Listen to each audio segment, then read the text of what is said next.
Ariza, kelas? Pegang ini ya. Kelas 12. Kelas 12. Kamu kesan mau pembelajaran tatap muka? Mau sih, Bu. Alasannya kenapa?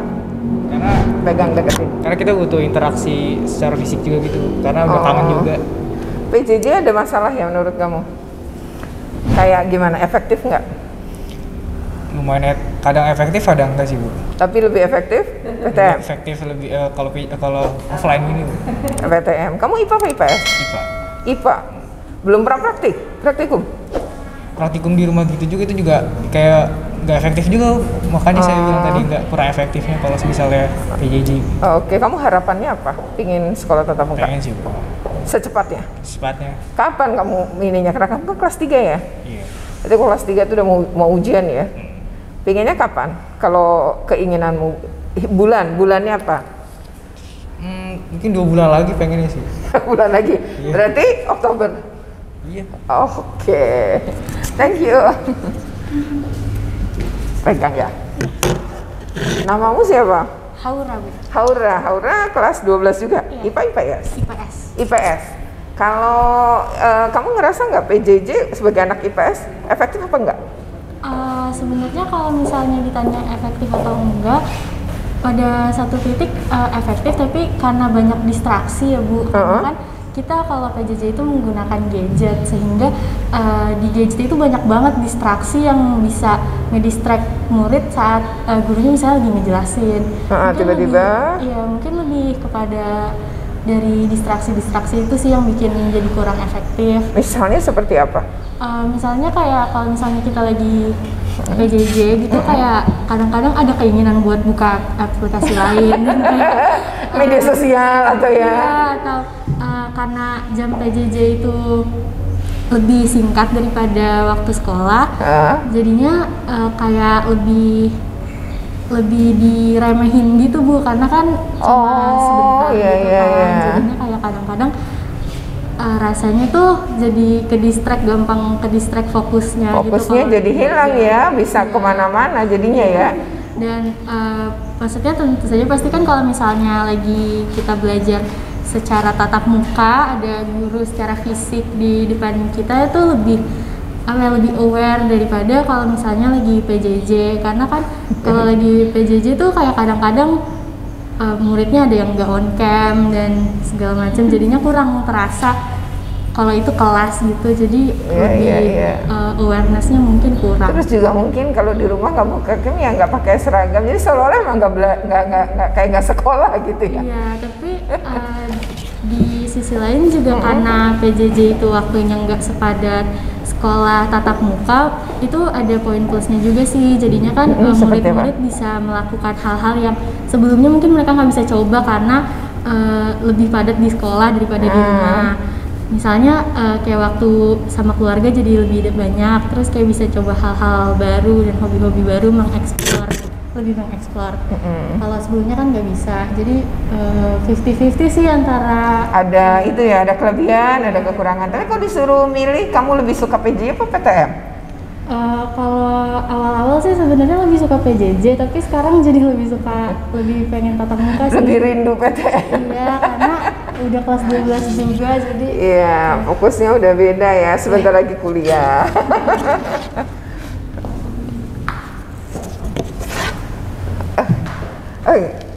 Nama kamu siapa? Atau pegang juga boleh? apa? Naura kelas 12? Kelas 12 IPS. IPS juga. Nah, kalau Naura sendiri gimana? Lebih suka PJJ atau lebih suka PTM? Pastinya lebih suka tatap muka langsung sih. Oh, lebih suka. Iya, Alasannya? Karena, kalau misalnya kita ketemu sama teman-teman sekelas, itu tuh pacuan belajarnya lebih jauh. Jadi kayak, kita ngeliat teman kita lagi pada belajar, lagi pada ngerjain tugas dan segala macam, tuh kita kepacu. Sedangkan kalau di rumah tuh kadang ketunda-tunda, kadang harus ngelakuin yang lain dulu. Jadi kayak kita nggak tahu teman kita sebenarnya udah sejauh apa dan kitanya masih ketinggalan atau tidak gitu. Nggak bisa kelihatan gitu jadinya ya. Jadi nggak ada pacuan belajar lebihnya. Kalau kamu pernah nggak bertanya, terus kalau lagi langsung kan PTM langsung dijawab gitu. Iya, kalau PJJ kan enggak gitu ya. Iya. Pernah nggak ngalamin gitu? Nanti dijawabnya malam gitu. Padahal kamu butuhnya siang. Pernah kejadian gitu nggak? Tapi sebenarnya kalau guru-guru 38 sendiri sih, selama saya bertanya, baik di dalam Google Meet ataupun lewat chat, guru-guru 38 sejauh ini sih responsif. Jadi saya langsung mendapat jawaban atau bisa dialihkan dengan berdiskusi dengan teman-teman yang lain gitu. Jadi langsung dapat jawabannya sih. Langsung dapat jawabannya. Dan kadang juga kayak konsultasi, misalnya kita habis research di Google, terus abis nge-explore lebih jauh, terus nanya ke guru-guru 38, itu bahkan sampai malam pun ditanggapi. Ada responnya ada gitu respon. ya. Terus kalau tugas-tugas ada flashback juga ya? Dinilai, terus diinfoin, misalnya kalau ada yang salah, terus harus diperbaiki atau apa tuh ada juga ya? Ada. Kalau ini kamu lebih apa, guru BK misalnya? Peran guru BK gimana kalau lagi pandemi gini? Kalau peran guru BK sendiri, sejauh ini guru BK yang memegang kelas saya itu cukup memberikan info-info jelas sih mengenai apalagi PTN. Dan saya kan sekarang duduk di kelas 12, itu setiap pelajaran BK kami semua wajib on cam dan dikasih tanggalan-tanggalan jelas, tanggal segini kita harus ngapain, tanggal segini harus ngapain, mulai mandiri kapan, UTBK kapan, itu jelas. Jadi saya cukup suka sih dengan kinerja guru BK di sini, meskipun PJJ ya. Ada nggak temenmu yang ngalami gangguan apa ya, psikologi gitu karena kelamaan di rumah gitu? Kamu tahu nggak, pernah itu nggak? Sebenarnya kalau teman sendiri saya kurang tahu karena kan terbatas juga komunikasi antar sama teman. Tapi sepertinya mungkin beberapa ada yang merasa jenuh di rumah pastinya, terus jadinya tugas-tugasnya terlewat. Tapi menurut saya hal itu juga tetap di dalam jangkauan wali kelas dan BK. Jadi ada satu teman saya di kelas yang bisa terbilang tugasnya cukup lambat mengerjakan, absen telat, tapi tetap terus bahkan hingga diteleponin oleh guru wali kelasnya gitu. Jadi tetap dipantau terus menerus. Tetap ya. Gitu. Oke, jadi kalau guru BK punya peran banget ya. Dan kamu sekarang kalau kelas 12 pasti butuh guru BK ya, karena mau memilih PTN nantinya ya. Apalagi konsultasi berkala. Gitu. Oke, sukses ya. Semoga ya. Nah, yang pertanyaan kedua nih Bu ya, kan kita katanya anak-anak kangen pembelajaran tatap muka ya. Nah, sekarang bagaimana sih Bu penyiapan pelajaran tatap muka di sekolah Ibu, termasuk soal vaksinasi, karena gurunya harus divaksin, anaknya harus divaksin. Silakan Bu. Betul. Jadi bagaimanapun juga kami tetap berdoa dan berharap pada suatu saat pandemi akan berakhir dengan cepat sehingga kita bisa bertemu tatap muka lagi dengan anak-anak, komunikasi bisa lancar dengan para orang tua, dan hal-hal yang dulu bisa kami lakukan bisa secepatnya kembali normal. Dan untuk menyiapkan hal-hal tersebut apabila suatu saat nanti pandemi berakhir, kami selama ini berhande-hande tapi juga mempersiapkan diri. Misalnya untuk syaratnya kan vaksin ya Bu Retno. Salah satunya untuk, vaksin. Untuk guru dan atau tenaga pendidik dan tenaga kependidikan di sekolah kami itu sekitar 99% sudah vaksin. Ya. Adalah sekitar 1-2 orang karena komorbid ya, maksudnya punya penyakit. Dia nggak bisa divaksin, bukan tidak mau divaksin ya. Betul, jadi tidak lolos screening karena tidak memenuhi syarat itu.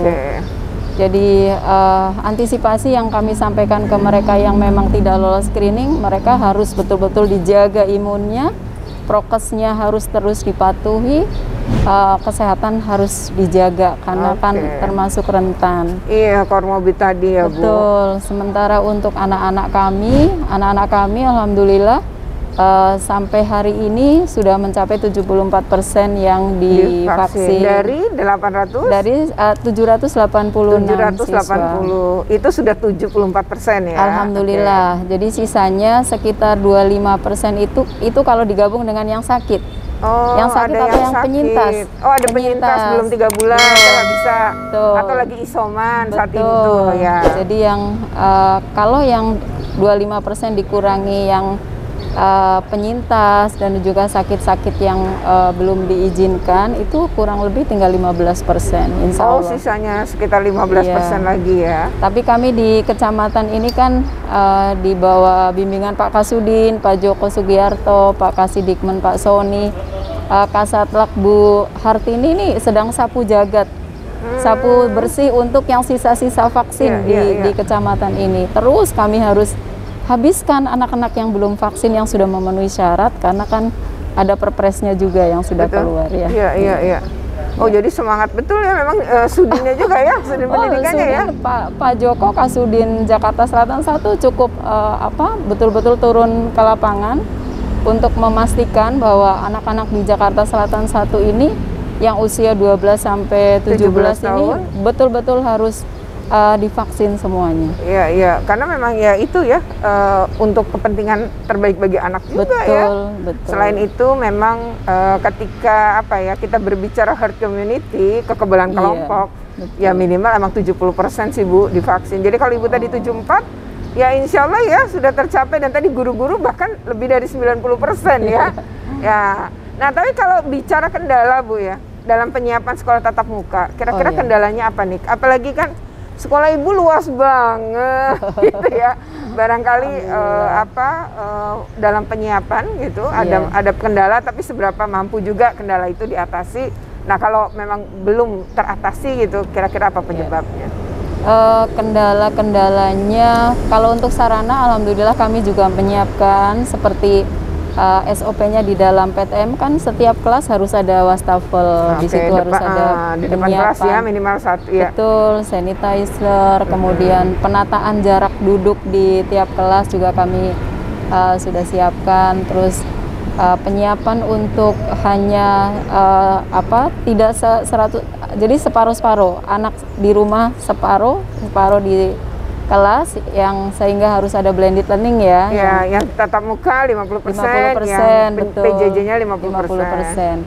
Jadi kendala kami adalah mungkin kadang-kadang kalau yang berhubungan dengan orang tua masih agak banyak yang khawatir untuk melepas anak-anaknya.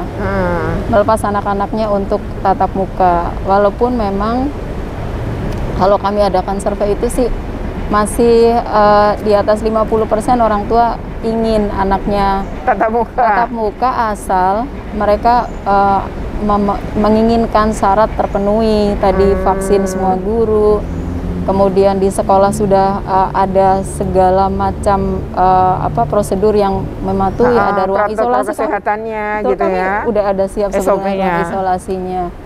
Maksudnya ada ruang isolasi ada di itunya di situ ya. Iya. Oke, nak. Tadi saya belum lihat ya. Nanti saya ke sana deh. Jadi kalau ada kasus tiba-tiba terjadi, misalnya anak kok demam di sekolah atau suhunya di atas 37,3 ya.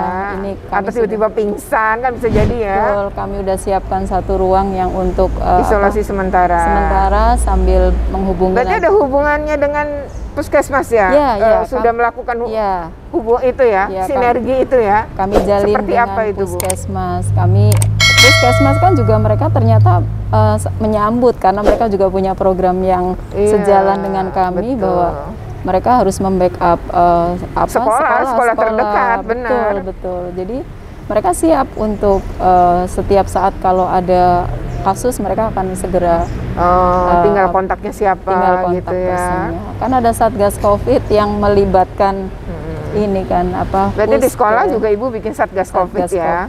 Itu berarti SK-nya kepala sekolah ya. SK kepala sekolah. Tadi kan Ibu cerita juga soal vaksin ada yang nolak. Itu gimana Bu? Penolakannya itu kan pasti termasuk hambatan ya. Betul. Tapi seperti apa Bu? Jadi ketika ada beberapa, sebetulnya persentasenya sedikit yang orang tua yang tidak mengizinkan anaknya, kami adakan ketika ada rapat dengan orang tua, kebetulan bersamaan dengan kami sosialisasi program di awal tahun. Lewat Zoom itu? Lewat Zoom meeting ya, dengan orang tua kelas 10, 11, 12 kami sampaikan ke mereka bahwa mohon Bapak Ibu didukung program pemerintah baik pusat maupun daerah, karena ini untuk kepentingan dan kebaikan putra-putri Bapak Ibu juga. Kalau ingin segera tatap muka, syaratnya itu memang vaksin, dan manfaat vaksin itu seperti apa, bahwa itu untuk menjaga lebih safe ya anak-anak. Kami lewat orang tuanya sih memberi motivasi. Terus ada yang nolaknya gimana pada saat itu? Ketika sudah diberi pengertian itu memang ada penambahan sih yang mau vaksin. Oh ada ya. Karena tapi memang tadinya Ibu ngirim surat ya, diizinin atau enggak? Gini, ketika anak akan vaksin kan mereka sudah membawa bekal surat izin dari orang tua. Gitu. Jadi kalau yang mereka ada yang tidak hadir, ketika kita cari tahu kenapa nggak hadir, nggak dapat izin dari orang tua. Alasannya orang tua keberatan rata-rata apa, Bu? Yang disampaikan ke sekolah?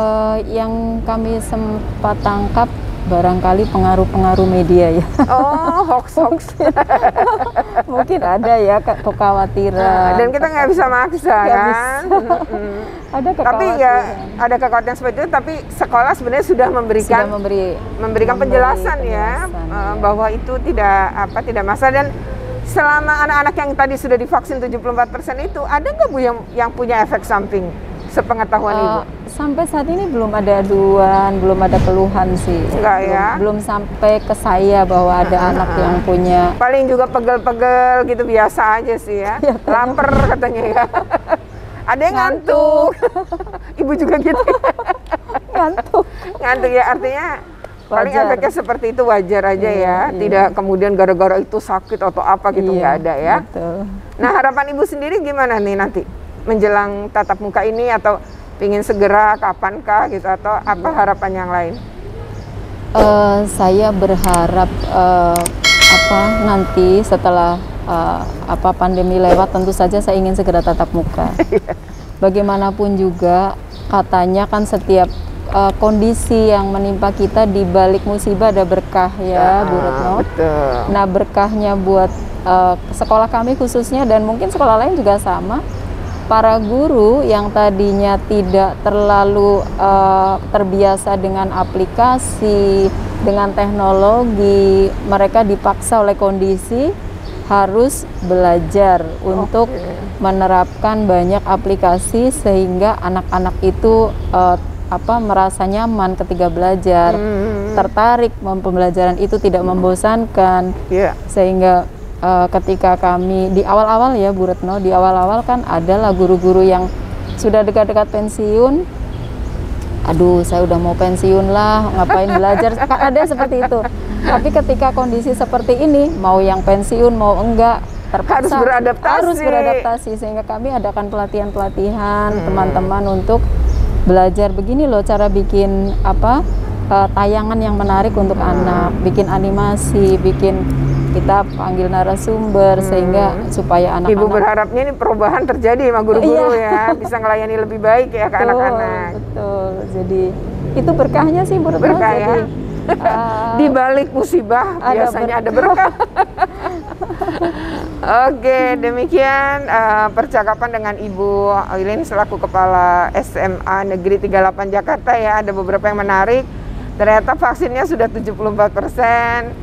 Dan ada penolakan, tapi penolakannya juga sangat sedikit sih ya, tapi dipengaruhi nampaknya oleh hoax di media sosial maupun media massa ya Bu ya. Yang kedua adalah kalau guru nggak ada yang nolak ya, hanya nggak bisa karena komorbid ya, jadi tidak lolos pada screening. Dan harapan Ibu tadi segera pembelajaran tatap muka. Dan selama ini ya guru ada hikmahnya katanya. Guru-guru yang mungkin sebelumnya gaptek ya Bu, sekarang jadi mengenal teknologi untuk pembelajaran. Ya, demikian percakapan kita dengan Ibu Kepala Sekolah.